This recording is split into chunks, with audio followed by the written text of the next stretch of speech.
नमस्कार दोस्तों, स्वागत है आप सभी का हमारे YouTube चैनल आलोक ज्ञान गंगा में। मित्रों, हमारी आज की कहानी एक औरत की बहुत ही मार्मिक कहानी है। इससे पहले कि आप हमारी कहानी में खो जाएं, अगर आप हमारे चैनल पर पहली बार विजिट कर रहे हैं तो कृपया चैनल को सब्सक्राइब कर लें, बेल आइकन को प्रेस कर लें ताकि इस तरीके की कहानियां जो हर रोज मैं लेकर के आता हूं उसका नोटिफिकेशन सबसे पहले आप तक पहुंचे। तो चलिए मित्रों, देर न करते हुए कहानी को शुरू करते हैं।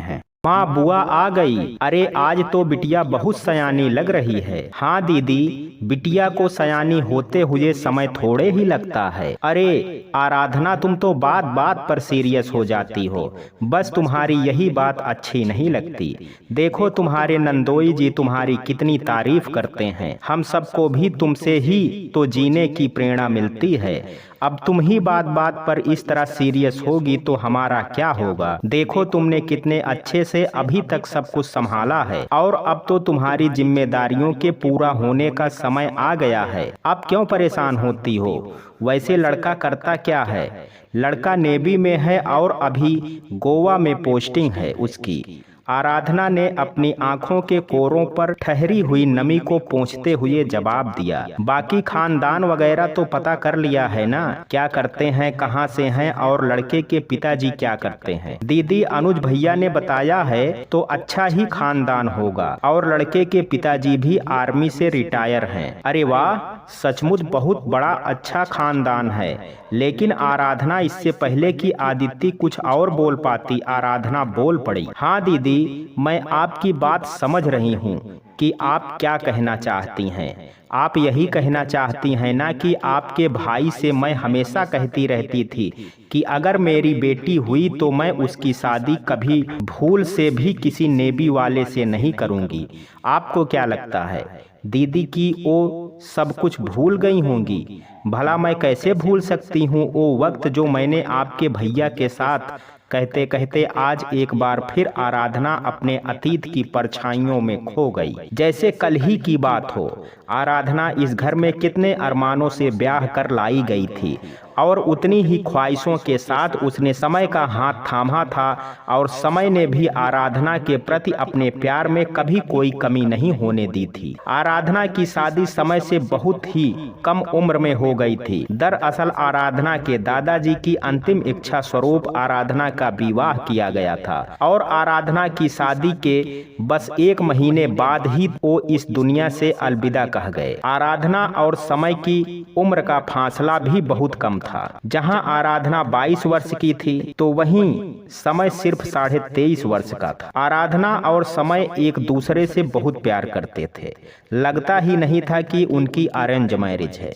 देखने वालों को ये लव मैरिज ही लगती थी। शादी के 5 महीने बाद ही समय आराधना को अपने साथ विशाखापट्टनम ले गया, जहां पर समय की नई नई पोस्टिंग आई हुई थी। कितनी खुश थी आराधना समय के साथ, नई जिंदगी, नया सफर और नया शहर साझा करके। तुम खुश हो ना आराधना, सब ठीक है ना। अरे आप ऐसा क्यों पूछ रहे हैं मुझसे। अरे ये घर थोड़ा छोटा है ना, पता नहीं तुम्हें कैसा लग रहा होगा और वॉशरूम भी यहाँ रूम के बाहर है और तुम इतने बड़े घर में रहने। इसके आगे समय कुछ कह पाता उससे पहले ही आराधना ने उसके बोलते हुए ओंठों को अपने नाजुक अंगुलियों से चुप करा दिया। अपने ओंठों पर सहसा महसूस हुआ आराधना की उंगलियों के स्पर्श से समय के सारे शरीर में एक सिहरन सी दौड़ गई। एक दूसरे को आलिंगन में भरकर कब वो दोनों निढाल हुए इसका पता तो शाम के 7 बजे होश आने पर चला, वो भी जब समय के बच्ची राजेश की कॉल आई। दरअसल समय यहाँ विशाखापट्टनम में राजेश की जगह ही आया था, क्योंकि राजेश का ट्रांसफर अब दिल्ली हेडक्वार्टर में आ चुका था। समय और आराधना की नई शादीशुदा जिंदगी को मानो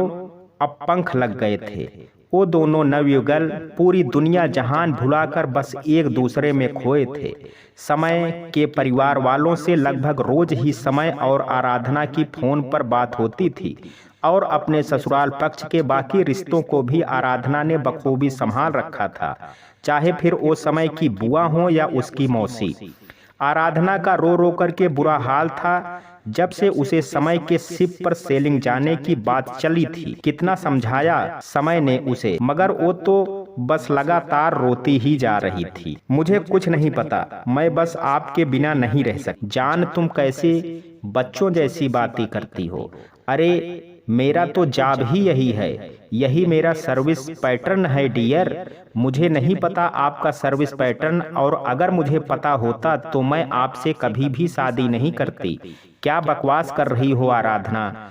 क्या तुम्हें नहीं पता था कि मैं नेवी में हूँ? हाँ पता था, लेकिन ये नहीं पता था कि आप सेलिंग जाते हो। यार तो ये तो पूरी दुनिया जानती है कि नेवी का मतलब शिप पर जाना, समय ने चीख कर कहा। वो तो मर्चेंट नेवी में होता है। आराधना भी चीख उठी और फिर अगले ही पल बच्चों की तरह फपक फपक कर रोने लगी। इस बार समय को उसके भोलेपन पर हंसी आ गई। मैं रो रही हूँ और आप हंस रहे हैं, बस यही है प्यार। मेरी रोमा दीदी ने तो पहले ही कहा था कि ये प्यार व्यार कुछ नहीं है, सब नया नया बुखार होता है, जहाँ काम निकला प्यार खत्म। अच्छा जी, समय ने शरारत भरे अंदाज में आराधना की आंखों में झांकते हुए कहा, तो बताइए जरा कि मेरा कौन सा काम निकलवा दिया आपने, और आपका कौन सा काम अभी बाकी रह गया है।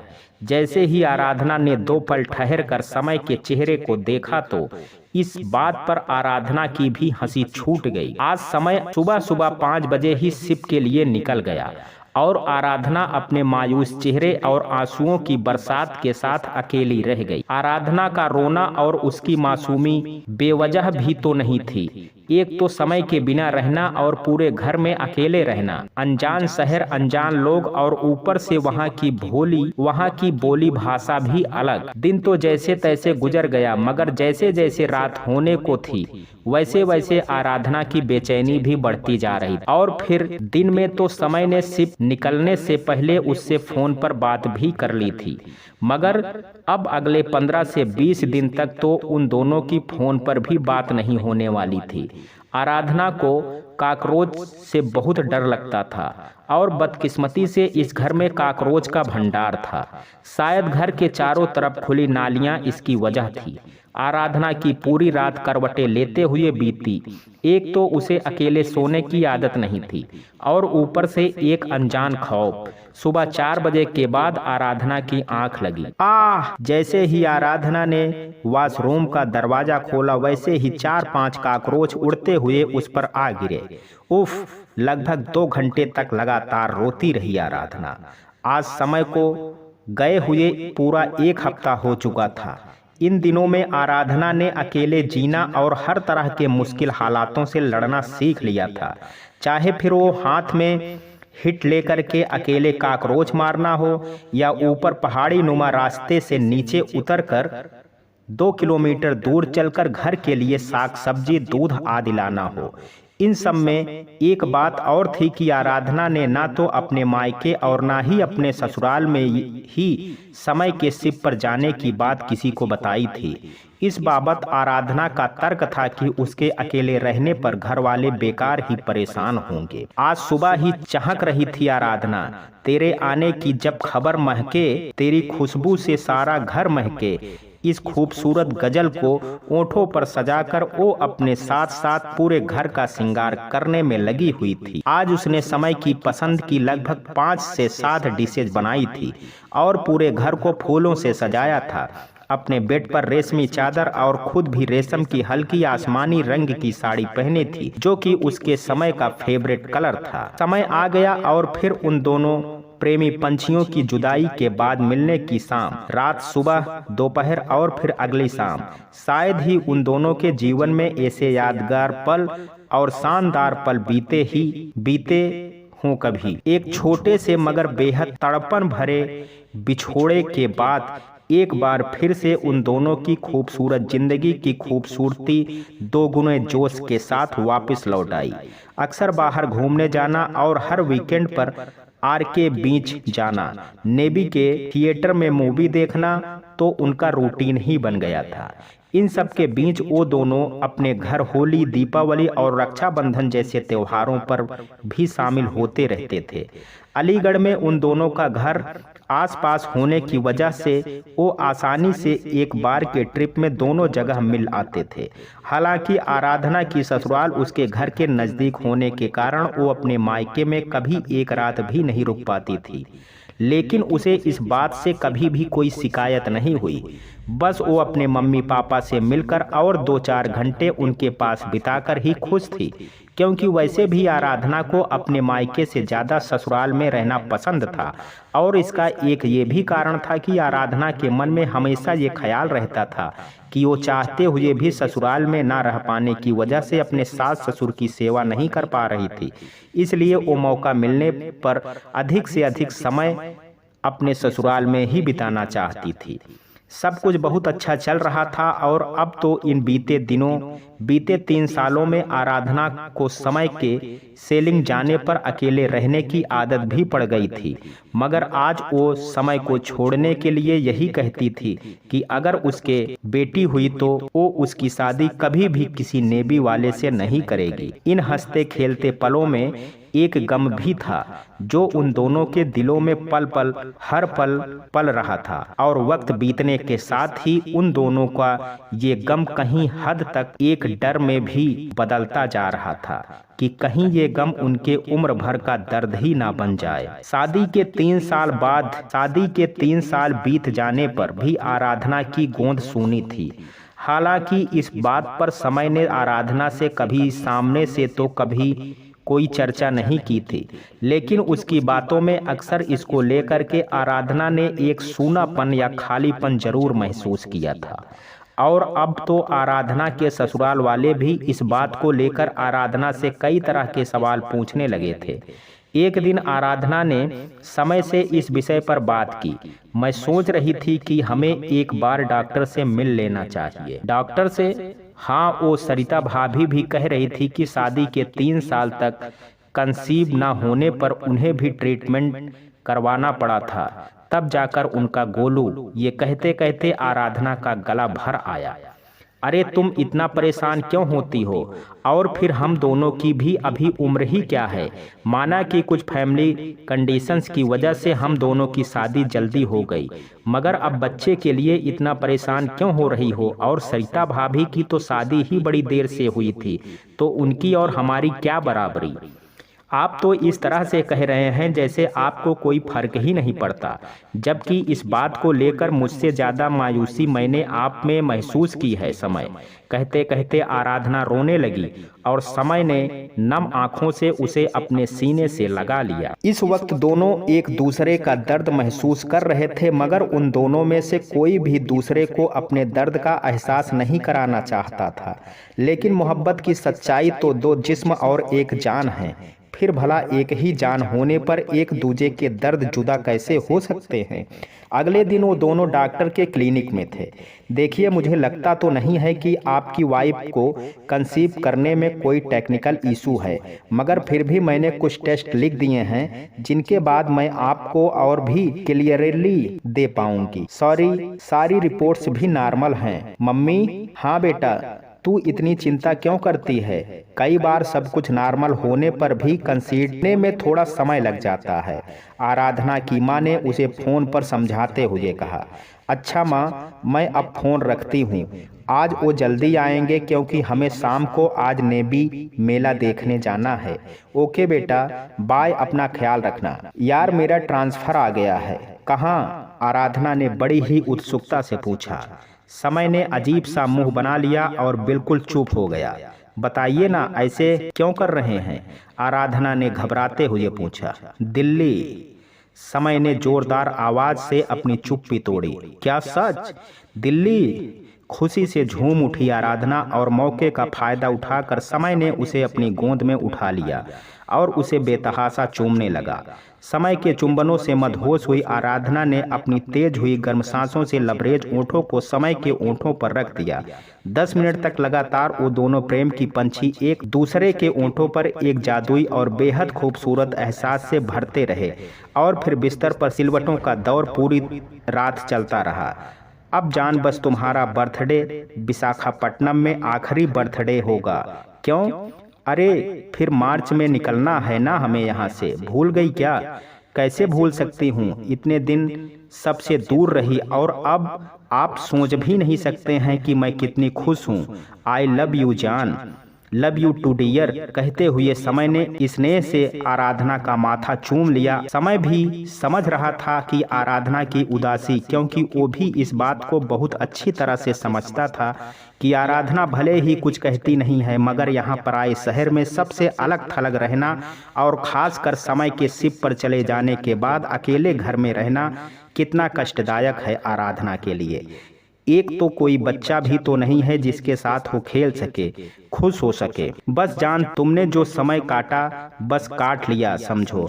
अब दिल्ली में तो वैसे भी हम अपने घर वालों के नज़दीक हो जाएंगे और फिर तुम्हारे कई रिलेटिव्स भी तो वहाँ पर। मगर यार पता है, अब तुम्हें वैसे भी वहाँ इस तरह अलग थलग नहीं रहना पड़ेगा। मतलब, आराधना ने उत्सुकता से पूछा। मतलब ये है कि अगर मेरी पोस्टिंग दिल्ली ना आकर और भी कहीं आती तो भी तुम्हें अब कोई दिक्कत नहीं होती। एक्चुअली मेरी सीनियरिटी का इशू था, इसलिए हम लोगों को यहाँ नेवी का क्वार्टर नहीं मिल पाया, वरना वहाँ तो तुम्हें कभी अकेलापन महसूस ही नहीं होता। पता है, अंदर क्वार्टर में हम सारे लोग एक फैमिली की तरह ही रहते हैं। सब एक दूसरे की मदद को हमेशा तैयार रहते हैं और हम लोगों के शिफ्ट ड्यूटी जाने पर भी हमारी फैमिलीज को कोई परेशानी नहीं होती है, क्योंकि ऑफिस में भी एक बंदा डिटेल होता है फैमिली के लुक आफ्टर के लिए, और बाकी आपस में भी सब सेटलमेंट कर लेते हैं कि भाई तू देख लेना जरा घर पर कुछ ज़रूरत हो तो, क्योंकि ये तो सबके साथ है ना। फिर जब दूसरा आता है तो हम देख लेते हैं उसकी फैमिली को, और वहाँ तुम्हारी सहेलियां भी खूब बन जाती। डियर तुम, मैं क्या कहूँ तुमसे, जबकि मैं जानता हूँ कि तुम खुद ही बहुत समझदार और एक नेक दिल इंसान हो। जान, ऐसा नहीं है कि मैंने ये नौकरी किसी दबाव या मजबूरी में ज्वाइन की है, बल्कि मेरी बचपन से ही अपने देश की सेवा करने की ख्वाहिश थी और इसलिए मैंने इसे चुना। बचपन में कई फौजियों की, देशभक्तों की अमर गाथाएं सुनी जिनका बहुत ही गहरा असर हुआ मुझ पर। मैं जब भी टीवी में 15 अगस्त या 26 जनवरी की परेड देखता था या किसी फौजी को अपने देश की रक्षा करते हुए शहादत करते हुए देखता था तो मुझे गर्व होता था। मुझे अपने देश और अपने देश की शानदार सेना पर तब मैं मन ही मन ये तय करता था कि मुझे भी इनका एक हिस्सा बनना है।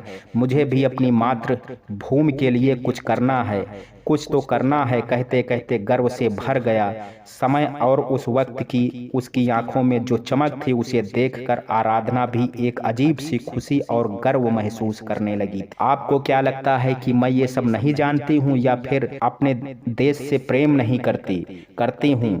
समय, मैं भी एक देशभक्त ही हूँ। मुझे भी गर्व महसूस होता है आपके साथ इस सब का हिस्सा बनकर, मगर क्या करूँ, मैं एक देशभक्त के साथ ही साथ एक पत्नी भी हूँ, तो बस डरती हूँ मैं भी आपके लिए। कहते कहते आराधना की आंखें छलछला उठी।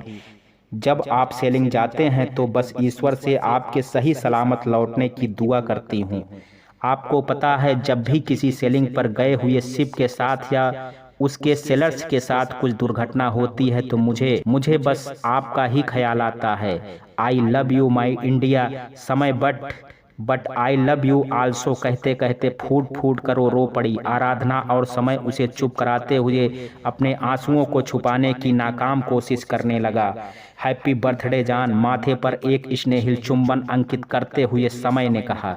Love you and thank you जान। पूरे दिन आराधना दौड़ दौड़ कर घर सजाती रही और समय के लिए उसकी पसंद का खाना बनाती रही। यहाँ तक कि आज अपने बर्थडे का केक भी आराधना ने खुद ही बनाया था, क्योंकि समय को बाजार का केक बिल्कुल भी पसंद नहीं आता था। वैसे तो आराधना को हमेशा ही अपने बर्थडे का बहुत ज़्यादा क्रेज रहता है, लेकिन इस बार तो शायद बात कुछ और ही थी। दोपहर को जब से आराधना बाजार से केक बनाने का सामान लेकर लौटी थी, तब से तो उसके कदम जमीन पर ही नहीं पड़ रहे थे, और शायद इसलिए उसने समय को लगभग 4 या 5 बार फोन भी कर लिया था, मगर हर बार वो बस हल्की फुल्की बात करके ही फोन रख देता था। उसने एक बार भी समय को अपनी इस अपार खुशी का कारण नहीं बताया था। घड़ी रोज की तरह ही शाम के 4 बजा रही थी, मगर समय अभी तक नहीं आया था। हालांकि वैसे तो समय के आने का कोई निश्चित वक्त तय नहीं था, क्योंकि वो हमेशा ही शाम को घर आते आते लेट हो जाता था। मगर आज सुबह वो आराधना को जल्दी आने के लिए कहकर गया था। आराधना ने थोड़े गुस्से और मायूसी के साथ समय को एक बार फिर से फोन मिलाया। एक बार तो समय ने फोन पिक ही नहीं किया, तो आराधना को लगा कि शायद वो रास्ते में होगा, इसलिए बाइक पर वो फोन रिसीव नहीं कर रहा है। तभी आराधना के मोबाइल पर समय का खुद ही कॉल आ गया। हेलो जॉन, सॉरी आज थोड़ा लेट होगा। कोई बात नहीं, मगर कम से कम आप मुझे कॉल करके बता तो देते, आराधना ने झल्लाते हुए कहा। सॉरी, मैं वो थोड़ा फंसा हुआ था साहब के साथ। आप तो बस साहब के साथ ही फंसना। आराधना का इतना कहना था कि दोनों लोग ठहाके मारकर हंस पड़े। बस ऐसे ही हंसती रहा करो डियर, अच्छा लगता है। Love you too. अच्छा सुनो, हाँ बोलो बोलो ना, जल्दी बोलो, फिर मैं निकलता हूँ बस यहाँ से। वो मुझे आपको कुछ बताना था, मगर ऐसे नहीं। फिर कैसे? समय ने शरारत भरे अंदाज में पूछा। ओह, आपको तो बस एक ही बात सूझती है। एक बार फिर से दोनों हंस पड़े। अच्छा सुनो, मेरे पास तुम्हारे लिए एक डील है। कैसी डील? अरे मेरी प्यारी पत्नी जी, डील ये है कि आज अगर आप मुझे अपनी वाली बात बताएंगी तो मैं आपको अपनी वाली बताऊंगा, और मेरा आपसे वादा है कि आप मेरी बात सुनकर खुशी से उछल पड़ेंगी। अच्छा जी, हाँ जी, तो आप भी सुन लीजिए साहब जी की मेरी वाली बात भी ऐसी ही है कि आप खुशी से गिर पड़ेंगे। अच्छा हाँ, चलो फिर देखते हैं, देख लीजिएगा। जनाब पहले घर तो आइए, तब तो देख पाएंगे ना। हाँ बस मैं निकलता हूँ 5 मिनट में। बधाई हो चीफ साहब। पीछे से समय के एक साथी ने उसे पुकारा, और तभी समय ने आराधना की कॉल को खट से डिस्कनेक्ट कर दिया, क्योंकि उसे लगा कि कहीं आराधना उसके प्रमोशन की खबर ऐसे किसी और के द्वारा ना सुन ले, क्योंकि वो ये खुशखबरी खुद आराधना को सुनाना चाहता था। इधर आराधना का भी यही हाल था कि वो अपने शादीशुदा जीवन की सबसे बड़ी खुशखबरी समय को अपने सामने बिठाकर ही सुनाना चाहती थी। दरवाजे की बेल बजने पर आराधना ने दौड़ करके दरवाजा खोला और सामने नेवी के 4-5 बंदों को अपने सामने खड़े देखकर वो सोचने लगी, समय भी ना, उफ, अगर इन्हें मेरे बर्थडे पर अपने दोस्तों को बुलाना ही था तो कम से कम एक बार बता तो देते। आराधना उन लोगों से कुछ कह पाती उसके पहले ही उन लोगों ने उसे अपने साथ चलने के लिए कहा, और आराधना के पूछने पर बस इतना ही कहा कि सर ने बुलाया है। आराधना को कुछ भी समझ में नहीं आ रहा था। फिर उसे लगा कि ये शायद उसके समय का कोई सरप्राइज है उसके बर्थडे के लिए, और ये सोचकर वो नेवी की जीप में जाकर के बैठकर सारे रास्ते मुस्कुराती रही और ना जाने क्या क्या सोचती रही। जैसे कि अच्छा हुआ कि वो पूरी तरह से सज धज कर तैयार थी, वरना उसे ऐसे ही समय के बुलाने पर आना पड़ता। ये भी ना, आज तो मैंने करवा चौथ पर उनकी दी हुई लाल साड़ी पहनी है, देखना कैसे टुकुर टुकुर देखेंगे, और मेरी बात सुनकर तो शायद सबके सामने मुझे अपनी गोद में ही उठा लेंगे। जनाब को बड़ा शौक है ना मुझे गोद में उठाने का। गाड़ी के ब्रेक लगने पर आराधना की तंद्रा टूटी। सामने कल्याणी हॉस्पिटल, नेवी का अस्पताल देखकर आराधना का दिल किसी अनहोनी के डर से कांप उठा, मगर फिर भी उसने खुद को शांत रखते हुए बड़ी ही हिम्मत के साथ जीप से नीचे अपना पांव रखा और बिना कुछ बोले चुपचाप वो उन लोगों के पीछे चल दी। अंदर समय के कुछ दोस्त भी मौजूद थे। नमस्ते भाभी जी। भैया समय, वो शाम को उस शिप से अचानक कहते कहते समय का दोस्त हकलाने सा लगा। भाभी जी वो समय। हाँ हाँ भाई साहब बताइए ना क्या हुआ शिप पर अचानक, और समय कहाँ है, बताइए ना प्लीज, चीख पड़ी आराधना। तभी वहां नेवी के 2 अफसर्स भी आ गए और उनमें से एक की वाइफ भी उसके साथ थी। देखते ही देखते आराधना का सारा श्रृंगार धुल गया और वो हंसती खेलती सजी संवरी स्त्री से अचानक ही एक रोती बिलखती औरत में तब्दील हो गई। शिप में हुई दुर्घटना से समय का चेहरा इतना बिगड़ गया था कि आराधना को उसकी आखिरी बार उसे देखना भी नसीब ना हुआ। बाद में लोगों को कहते हुए सुना गया कि शिप के नीचे दबने की वजह से उसका पूरा चेहरा और उसका सिर एक हो गया था। मतलब कि बहुत ही दर्दनाक हादसा हुआ था उस दिन समय के साथ। आराधना मेरे भाई को तो इस दुनिया से जाने से पहले ये भी मालूम नहीं हो पाया कि वो तुम्हारे पेट में अपने प्यार की निशानी। कहते कहते आदिति रो पड़ी और आदिति के रोने की आवाज से ही अपने अतीत में डूबी आराधना वर्तमान में वापस लौट आई। अरे दीदी, अभी थोड़ी देर पहले आप मुझे समझा रही थी और खुद ही। आराधना, तुम सचमुच बहुत हिम्मती हो। तुम्हारी जगह अगर मैं होती तो शायद टूट ही जाती। ये आप क्या कह रही हैं दीदी? आखिर इनके बाद आपने ही तो मुझे सबसे ज़्यादा समझाया और संभाला है। और फिर जहाँ तक रही टूटने की बात, तो दीदी, अपने देश पर निछावर होने की जितनी हिम्मत एक फौजी में होती है, उतनी ही हिम्मत वो अपने परिवार को भी दे करके जाता है। आपको पता है दीदी, देशभक्ति के सही मायने भी मुझे मेरे समय ने ही समझाए हैं। एक लंबी सांस भरते हुए आराधना ने कहा। मगर अब तुम अलका की शादी भी एक फौजी से क्यों करना चाहती हो? अरे लड़कों की क्या कमी है आराधना? मैं खुद उसके लिए एक से एक इंजीनियर डॉक्टर के रिश्ते लेकर के आऊंगी। बोलो ना, आखिर तुम ऐसा क्यों कर रही हो? दीदी, मैं आपकी चिंता समझ सकती हूँ, मगर आप खुद सोचिए कि अगर आज समय होते तो क्या वो इस रिश्ते को पसंद नहीं करते? बताइए ना दीदी। और फिर जिंदगी या मौत तो उस ऊपर वाले के हाथ में है ही ना। समय भी किसी युद्ध में तो शहीद नहीं हुए ना, वो तो बस एक दुर्घटना थी। हाँ, ये एक अलग बात है कि वो फौजी की नौकरी में तो हर दिन एक युद्ध है। कुछ भी निश्चित नहीं होता है वहाँ, और हर तरह की विषम से विषम परिस्थितियों में भी एक सच्चे देशभक्त की तरह ड्यूटी पर डटे रहना होता है। लेकिन ये बात भी हर कोई नहीं समझता है, मगर हम सब तो समझते हैं ना। और इसलिए हम अपने देश की सेना की, चाहे फिर वो नेवी हो या आर्मी हो या फिर एयरफोर्स हो, सबकी पूरे दिल से पूरी शिद्दत से इज्जत करते हैं। बाकी आप तो इस रिश्ते की बात कर ही रही हैं, तो दीदी, समय हमेशा से ही इस देश की सेवा करना चाहते थे और हमेशा इसका एक हिस्सा बनकर रहना चाहते थे। और फिर अलका भी तो उन्हीं का हिस्सा है ना। फिर वो इस भावना से अलग कैसे रह सकती है? अलका ने खुद इस रिश्ते को अपने सहमति दी है। उसके विचार भी अपने देश के प्रति बिल्कुल अपने पापा के जैसे ही हैं।